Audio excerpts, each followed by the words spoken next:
Assalamualaikum warahmatullahi wabarakatuh. Salam Pramuka.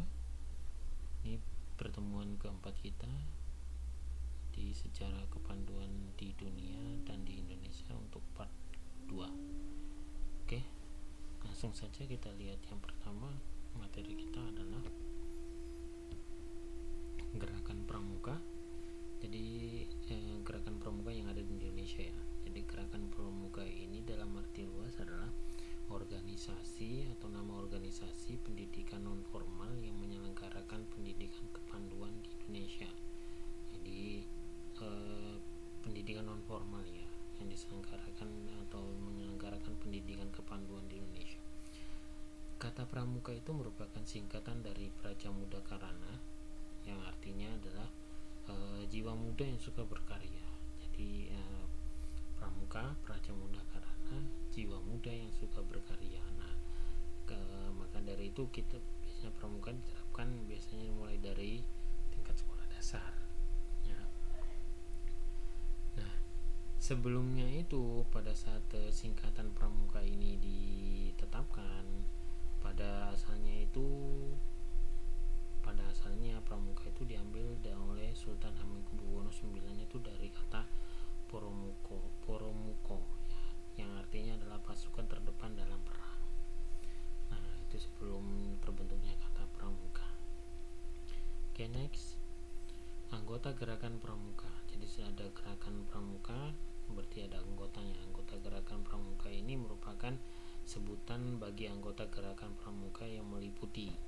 Yang pertama adalah pramuka siaga. Pramuka siaga itu umur 7 sampai 10 tahun. Nah, ini kalau di tingkat sekolah dasar mulai dari kelas 1 SD sampai kelas 4 ya.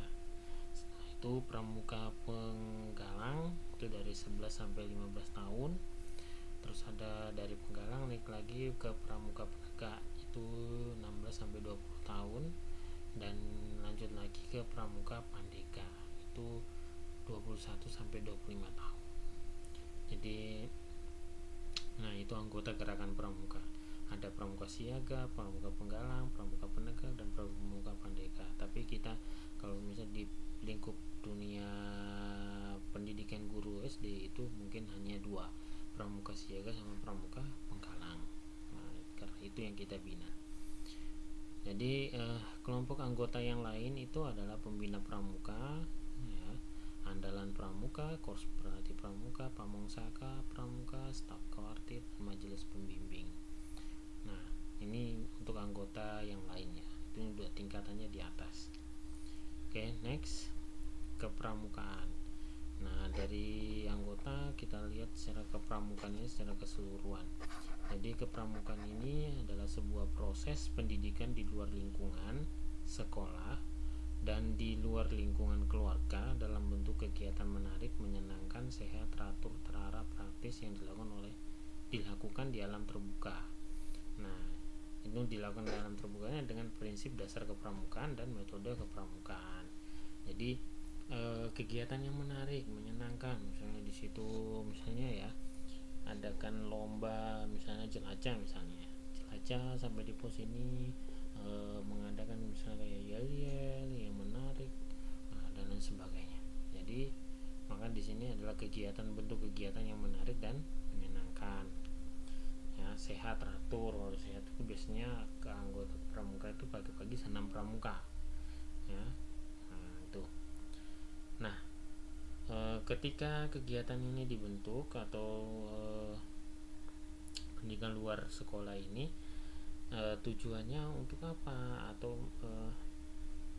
sasarannya itu seperti apa? Sasarannya itu untuk anak-anak itu adalah pembentukan watak, akhlak, dan budi pekerti luhur. Jadi pembentukan watak, akhlak, dan budi pekerti luhur. Kepramukaan juga adalah sistem pendidikan kepanduan disesuaikan dengan keadaan, kepentingan, dan perkembangan masyarakat dan bangsa Indonesia. Jadi itu ya teman-teman ya, dari part 2 sejarahnya gerakan pramuka di Indonesia. Ada lagi anggota gerakan tadi kita sudah lihat, penggalang, siaga, penegak, pandega, dan lain sebagainya. Anggota lainnya ya itu. Jadi dari tingkat sesuai dengan tingkat usianya masing-masing. itu yang ini adalah kepramukaan ya.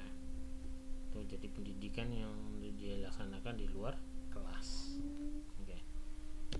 Oke teman-teman, itu sedikit materi dari saya, semoga bermanfaat. Selamat belajar.